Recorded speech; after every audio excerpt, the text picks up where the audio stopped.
Welcome back. My name is Alex Beltran. I talk real estate, and today we're going to talk about finding motivated sellers.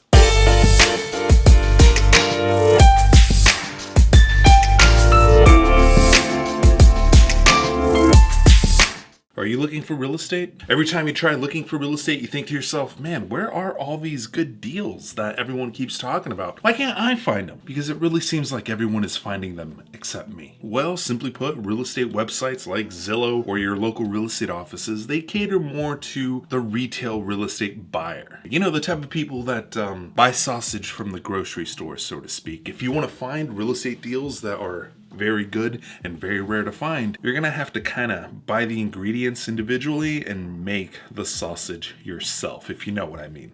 The first thing you need is leads. Are you going to talk to people? How much? That's completely up to you. I know real estate investors that talk to literally everybody. They talk to the local barista, asking them if they know anybody who's trying to buy or sell real estate. On the flip side of that coin, I know real estate investors that take a very strategic approach to asking for leads, whether it's going to attorneys, CPAs, or anything like that.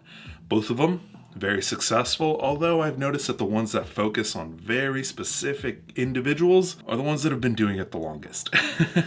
Hey, look, it just solidifies the fact that this is all a numbers game, and at first you need all the leads that you can get. There are sites like PropStream and Deal Machine that help you target the properties once you've found the particular properties, but more important,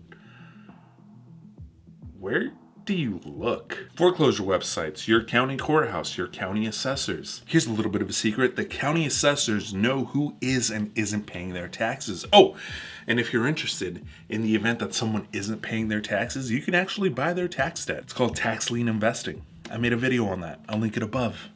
You can also talk to attorneys. I personally tend to target business, probate, and real estate attorneys. If you have the stomach for it, there are also divorce attorneys, which is a very lucrative market. You just have to be a masochist for family drama.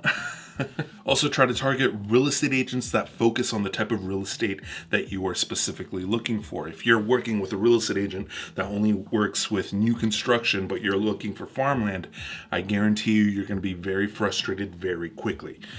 So do a little due diligence when hiring a real estate professional. Some of the other people to look into are contractors, plumbers, electricians, handymen. You'd be surprised how many people that they encounter on a daily basis. And, you know, they can give you some pretty solid leads. The other best place is if you're like in a sports team or some type of club.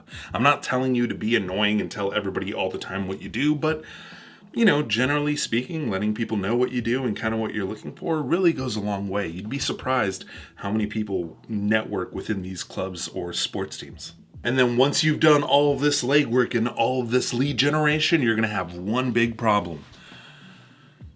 Too many leads. And it's very easy to get overwhelmed chasing the wrong leads. Long story short, you're going to have to qualify your leads, but like, what the fuck does that mean? So I'll break it down to 3 key qualifications. Make it simple for everybody. This is the part where you take notes. I promise you, I'm going to save you a lot of headache right now. Number 1, property condition. Part of your due diligence should be to look at the subject property. Obviously. Whether it's physical or taking a look at photos, we all know the lingo, right? Needs some TLC, could use a little love, curb appeal, all of those words. You get where I'm coming from. And usually when a person has to sell, they start neglecting the little things, the curb appeal, the paint, the gutters, any little thing like that. I actually made a video about the top 10 red flags to look for when looking for a property. I'll go ahead and link that above as well. Very resourceful. You'd be surprised. Number 2, urgency, which is music to my ears when someone says something along the lines of, I need to sell this house before XYZ date because problem. So let's just say someone has to sell their house by the end of the month because they have a new job on the other side of the country. Urgency. Remember a little while back when I said something along the lines of divorce attorneys? Let me tell you why it's so lucrative. Usually, when people go through a divorce, the sale of the house is court mandated. You can see why it is a very lucrative market. Once again, you have to be a masochist for family drama, but you're almost guaranteed a sale. Number 3, and this one pisses off literally everyone that I tell because for some weird reason, real estate guys tend to think that just because they read The Art of the Deal that they can negotiate anything, when the reality is, you're not that good, brother. let it go. But it's unreasonable sellers. Look, if the house is worth $100,000, but the seller is adamant that it's worth $750,000, just walk away. I mean, this doesn't mean to not submit a formal offer. I mean, it's always worth submitting an offer. In fact, a lowball offer is always funny in those particular cases because they get so pissed. It's hilarious. This is the part where a lot of investors are going to tell you to keep trying, man. Get that deal. Make it work, man. But if the deal isn't coming together, just move on. Don't try to sit there and wheel and deal and we're going to figure this one out. And sure, I get that mentality. I'm not saying to quit. All I'm saying is, deprioritize them on your CRM instead of calling them up every single day. Call them up once a month or something, keep in touch that way. But don't make them your priority. Because if you persist, it turns into like this weird ego thing where it's no longer about getting the best deal. It's about getting the upper hand on that particular seller. And you don't want to position yourself that way. You always want to prioritize a good deal that works for both parties. I know this sounds really hacky and a lot of people are like, nah, you just don't know how to negotiate.